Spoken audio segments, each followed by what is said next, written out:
Bem, bom dia a todos. Bem, o que eu venho aqui falar, pronto, apesar de já ter falado, já ter repetido, pronto, eu vou falar então um bocadinho o que é isto do ensino, está bem?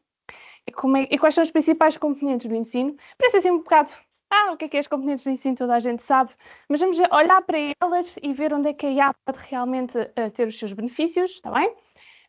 E então e ver quais são os principais desafios dessa aplicação, está bem? Pronto, eu tenho aqui algumas imagens bastante interessantes, vou olhar um bocadinho para elas. Isto são imagens que eu gerei pedindo ao Copilot, pronto, isto agora, a IA generativa tem sido tema de assunto por toda a gente. Aliás, eu tenho uma irmã de 16 anos e ela, sim, eu pergunto ao ChatGPT e ele faz-me trabalho de história. Ok? Isto acontece, é real, a gente usa e vai passar a usar. A IA generativa veio e vai nos ajudar para o resto. É uma ferramenta que vai ficar, pronto, vai ter de ser usada, não podemos fugir. E como tal, eu usei-a também para fazer este slide. E eu pedi ao Copilot para ele me gerar imagens em que representassem a inteligência artificial no ensino. Só isto, ok? E ele gera-me estas imagens. Estão tudo imagens muito baseadas em filmes de ficção científica, porque os modelos de inteligência artificial usam dados históricos e os dados históricos são baseados em alguma coisa. Quando a gente pensa em inteligência artificial, pensa em filmes científicos, ele vai se basear nessa ideia para criar estas imagens. Ora, se acha que nós temos ter robôs na nossa casa? Eu tenho uma romba e ela aspira-me a casa todos os dias às 9h30. Okay? Eu já tenho lá um robô, não é? A passagem. Sempre que eu falo sobre isto, eu imaginem-se alunos. Faz sentido para vocês aprender por um robô? Eu dei aulas durante a pandemia, foi uma altura que nos impactou muito e veio-se muita gente a dizer, então, mas podemos ter aulas, eu já faço os exercícios, mando para lá e está feito. As notas foram horríveis, ok? As notas, todas as cadeiras que eu já dava há algum tempo, desceram a pique. E isso prova que falta muita, lá está, como que me estava a dizer há pouco, da componente social, não é? Da parte de estarmos com a pessoa, ok? Por isso eu acho que a minha visão assim um pouco futurística, digamos assim, mais sci-fi, eu acho que a inteligência artificial está no ensino e agora não dá como fugir, mas é nas nossas rotinas, no nosso dia-a-dia, para melhorar o desempenho dos alunos e a eficiência do professor e a produtividade no geral, ok? Posto isto, vou então falar um pouco sobre os componentes do ensino. Não dá para fugir que quando nós falamos no ensino e na aprendizagem, que existe tanto a parte dos conteúdos, que os alunos vão consumir, seja slides como aquilo que nós estamos aqui a fazer, seja componentes de exercícios, seja sementas de matéria, seja online, seja através do ChatGPT, são conteúdos. E não podemos fugir às avaliações, porque infelizmente ainda é assim que se avalia tanto os professores como os alunos, para dar o check que a aprendizagem foi feita. Okay? Então existe a componente da avaliação muito importante. E a IA vai atuar tanto nos conteúdos como nas avaliações. Mas existem duas óticas. Existe uma do professor, que os cria, que os faz, que os realiza, que tenta, procura fazer de melhor forma e mais atualizada. E a vertente dos alunos, que o consome. Então é preciso ter muito. Quando se fala em aplicações de IA e eu, pronto, agora ultimamente tenho feito investigação muito nesta área, porque realmente eu fiz estudos muito virados para as redes sociais, mas depois chateei-me com as redes sociais. Acho que nem é preciso explicar muito bem porquê. Ok? E como sou muito apaixonada por dar aulas e pelo ensino, eu agora vou aplicar a inteligência artificial. Ele está a fazer. Pensei que era o microfone. Ok. Vou pegar na inteligência artificial e vou aplicar lá aquilo que realmente. Pronto, só a título de curiosidade, eu já dou aulas. Eu ainda não tinha acabado a licenciatura, eu já estava a dar aulas no ISCTE. Eu dou aulas já há 8 anos. E pronto, e quero que seja a minha carreira, e pronto, e doutorei-me este ano, ou seja, tem sido então o meu percurso, e eu queria muito, muito, muito, assim que acabasse o doutoramento, eu estava desejosa, porque o doutoramento é um processo duro, estava desejosa de aplicar a IA ao ensino, e fiquei muito contente com este convite, que já agora agradeço, não agradeci há pouco, mas que fiquei mesmo muito, muito grata. Bem, vamos lá então aqui, na perspectiva do professor, quando falamos dos conteúdos, hoje em dia, pronto, usa-se muito, eu próprio uso. Não é uma forma automática, mas a gente pode usar A IA generativa, pronto, quando eu falo de IA generativa, falo ChatGPT, Copilot, Gemini e os amigos todos que se aparecem por aí fora, para criar slides, para criar exercícios. Eu agora uso muito para criar exercícios novos. Porque se há coisa que é entediante para um professor, é todos os anos pensar em criar exercícios novos. E a gente faz muito isso, porque a gente cria... Bem, há dois tipos de professores, não é? Os professores que usam as coisas todos os anos e os outros. E os outros estão a tirar muito partido destas ferramentas para gerar coisas novas, porque e não é na sua totalidade. Eu quando faço um prompt, que é toda uma parte muito mais chata através ao GPT, eu não vou usar aquilo tudo como lá está, como é óbvio, mas aquilo é um boost muito grande na criatividade e na criação de novos conteúdos. Outra coisa que é muito interessante e que se tem feito muitos estudos sobre isso é uma questão que se fala que é uma aprendizagem adaptativa. O que é que isto quer dizer? Uma aprendizagem, acho que tenho aqui outra, exato, uma aprendizagem adaptativa, a ideia é que o conteúdo esteja personalizado ao nível de dificuldade do aluno, pronto. E isto permite-nos fazer vários conteúdos para a mesma matéria a vários níveis. E então, há um estudo muito grande nesta área e diz que melhora realmente o desempenho dos alunos como um todo. Mas isto é muito difícil de aplicar, não é? Porque em turmas muito grandes, eu, por exemplo, passado, dava para aulas numa cadeira que tinha 300 alunos. Pronto, não tem como, não é? De programação, as engenharias todas de ISCTE, por isso são muitos alunos, não tem como nós termos fazer exercícios adaptados. Mas pronto, é aqui que se calhar podíamos pensar um bocadinho e evoluir um pouco nesse sentido. Na parte das avaliações, bem, não sei se vocês têm noção, mas isto já se usa muito. E já se usa há muito tempo, principalmente na criação e na correção, que é mais à frente, de IA generativa e não só, de respostas fechadas, ou seja, perguntas de escolha múltipla, verdadeiros e falsos, pronto, é uma coisa que já se usa muito. E sempre que eu falo nisto em IA generativa, a gente tem que ter, há sempre um grande desafio, é garantir a qualidade dos resultados. Pronto, a gente tem que ser críticos, como falava há pouco e bem, ok? Olhando para os resultados. Pronto, as correções automáticas é uma coisa que já se usa há muito tempo, aliás, faz-se muito... Isto dito das avaliações dos testes, imaginem testes de escolha múltipla em que a gente só tem que pintar um quadradinho, depois aquilo faz um scan automático, aquilo cospe a nota automaticamente, isto fazendo testes em papel, pronto, que é uma coisa que é uma realidade em Portugal, ok? Para corrigir respostas abertas é mais difícil.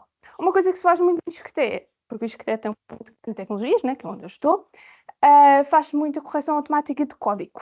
Okay? Temos um grupo já de investigação, já há vários resultados bons e já conseguimos corrigir automaticamente código, que é espetacular.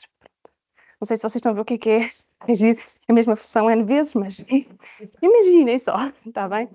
Imaginem.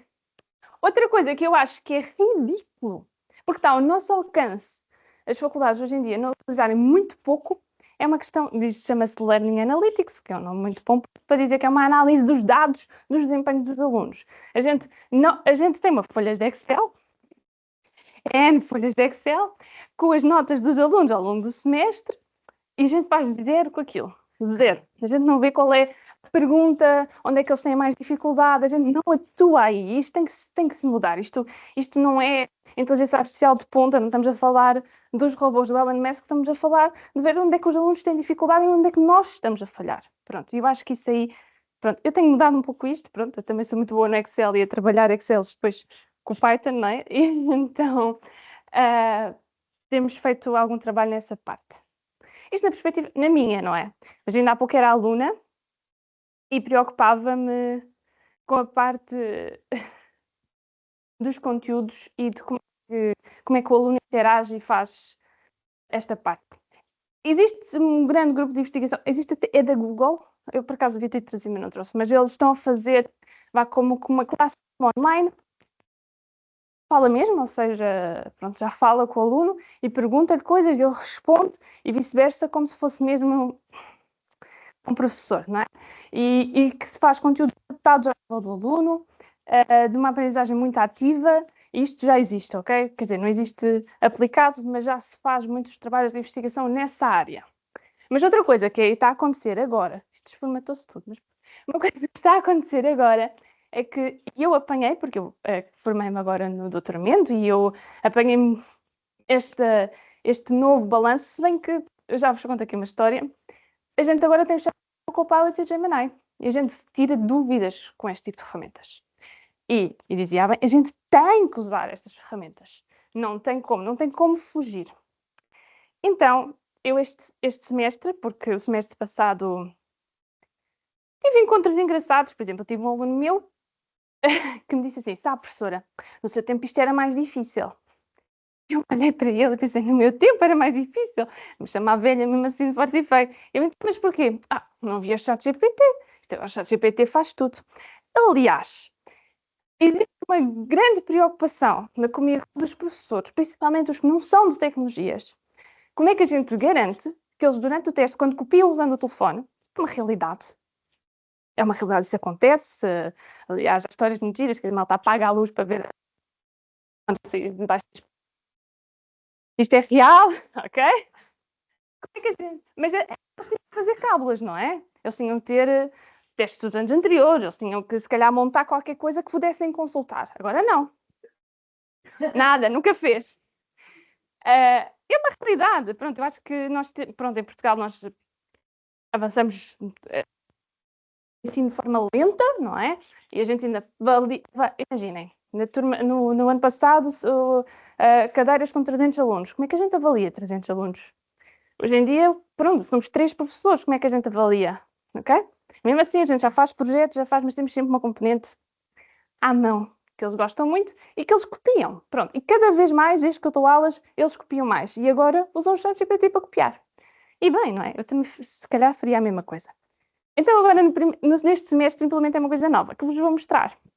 Pronto, isto já vem aqui... Veja até uma notícia que diz assim... Uma notícia, o Expresso tem um... Não sei se conhecem um podcast que é AI.U, e isto vem do podcast deles, que diz: com a inteligência artificial a responder a tudo, será que os alunos vão precisar da disciplina como não serem enganados pelo ChatGPT? Então, eu este semestre, eu dou 3 cadeiras este semestre, por acaso nenhuma tem uma avaliação à mão de papel, porque, pronto, tenho essa possibilidade de fazer isto este ano. Isso não é uma realidade sempre, são turmas pequenas, é tudo projetos, e funciona melhor, os alunos aprendem mais. Mas seja como for, eu disse assim: olhem, apresentei-me e disse assim: abra o ChatGPT. Os jogadores abram e peçam ao ChatGPT para escrever uma frase. Façam no inglês, porque o GPT em inglês, o modelo em inglês é melhor que o português. E peçam para ele escrever uma frase em que na 8ª palavra seja cão, dog. Ok? É o que eu fiz. Eu nem mostrei isto, eu pedi mesmo para eles fazerem e faço aquilo ao vivo, pronto, aqui. E diz assim: pode escrever uma frase em que a 8ª palavra é cão? Pronto, não é. Golden é a 8ª e depois a cão é a 13ª. Pronto, e eu digo assim: ok, e ele engana-se, e aliás, o ChatGPT diz lá: isto não é fidedigno, tenha atenção a isso. E eu digo assim: então, bora lá. Não, tu estás enganado, faz outra vez. E ele volta a cometer o mesmo erro e diz assim: in this sentence, dog is the hate word. No, it's not, my dear. No, it's not. So, o que acontece, e pronto, para não me alongar sobre como é que as LLMs funcionam, eles usam dados históricos. E por isso é que, se fizer perguntas, dependendo do modelo do ChatGPT, eles não têm dados até a X-data. Por exemplo, o 4, o último, já tem até 2020. O 3,5 já só tem até janeiro de 22, e isso vai impactar com as respostas. Ok? Mas pronto, eles usam dados históricos, porque eles fazem uma previsão probabilística de qual é que deverá ser a próxima palavra. E ele esquece que era a 8ª. Ele faz uma frase linda e maravilhosa para mandar à sua mulher. É isso que ele faz. Está bem? É isso que ele faz. Então eu agora mostro isto. Nós vamos, o semestre passado, nessa turma dos 300 alunos, que é a programação, fizemos um artigo e publicámos em conferência e tudo, os docentes. Fizemos um estudo, dissemos aos alunos: vocês usem o ChatGPT. Bem, se usam o ChatGPT, porque a programação black box e por aí fora funciona melhor, e às vezes o teu Copilot, bem, não importa, usem à vontade, e nem quer saber o quê, usem. Já obrigámos, foi obrigatório eles responderem um inquérito a dizer se tinham usado ou não a ferramenta. E nós comparámos fizemos isto obrigatório. Eles sabiam desde o início que isto ia ser obrigatório, era a escolha deles, era indiferente com a nota deles. E sim, só fizemos o inquérito depois de eles saberem a nota final da carta, para não haver, para eles não acharem que nós estávamos aqui a manipular alguma coisa. Então, a nossa pergunta de investigação era só esta: será que os alunos têm melhores notas? Não. É muito diferente. Aliás, a variável que nós descobrimos que estava mais correlacionada, correlação não é causalidade, mas seja como for, era a que estava mais correlacionada, tem a ver com a assiduidade do aluno. Os alunos que iam mais à têm uma melhor nota. Pronto. Há 30 anos atrás. Se bem que, e pondo atenção, no ISCTE nós somos muito apologistas de não ter assiduidade obrigatória. Eu sei que há outras faculdades que têm outras perspectivas, nós lá, aliás, vocês têm lá alunos para fazer nada, vão-se embora, para fazer aqui o quê? Não quero saber, está bem? Não estão lá, paciência, siga. Ora, posto isto, e depois falando muito de ChatGPT já chega, vamos então à parte das avaliações. Uma coisa que se pode fazer é avaliações automáticas. Okay? Eles têm o teste e ele avalia automaticamente e dá um feedback na hora. Isso pode ser muito bom porque vai muito de acordo com as óticas de aprendizagem ativa. Pronto, eu agora alonguei-me um pouco ali naquela parte, mas pronto. Seja como for, é muito importante que a gente, quando se fala na inteligência artificial no ensino, que não se esqueça que é este o ciclo típico de aprendizagem. Pronto, não quer dizer que isto mude, isso aí eu não sei prever o futuro. Aliás, quando a gente faz modelos para prever, e eu dou cadeiras de inteligência artificial, e dou modelos de algoritmia, eu dou isso tudo, ok? Eu faço sempre assim, a gente faz as previsões que podem acontecer, mas as previsões estão baseadas em dados históricos, e nada disto havia nos anos anteriores, não é? As meteorológicas também se enganam. Elas também são baseadas em dados históricos. É igual. Okay? A gente prevê o futuro baseado no passado. Mas já há modelos muito úteis. E aqui no ensino, eu acho mesmo que é potencializa muito, muito, muito, muito. Portanto, o aluno, isto da IA, eu acho que fundamenta muito a aprendizagem ativa. De irmos fazendo com eles. Aliás, eu vou fazer isto hoje de tarde, já fiz semana passada fazer hoje com outra turma, que é, eles têm um conjunto de exercícios de programação que têm que fazer e que eu não dou a matéria toda. Dou a base. Eles com a base vão se arrascar e depois digo assim, então vá. E digo os métodos que eles têm que perguntar ao ChatGPT. E depois é espetacular, porque a malta quando programa, vocês consultores que programam, eles não sabem tudo, eles vão perguntar. Eu usava muito o Stack Overflow, pronto, mas o Overflow já morreu, não é? Pronto, isto com o ChatGPT, e eu quero mesmo fundamentar isso, eu acho que é mesmo importante essa aprendizagem ativa deles irem procurar e serem críticos e criarem eles.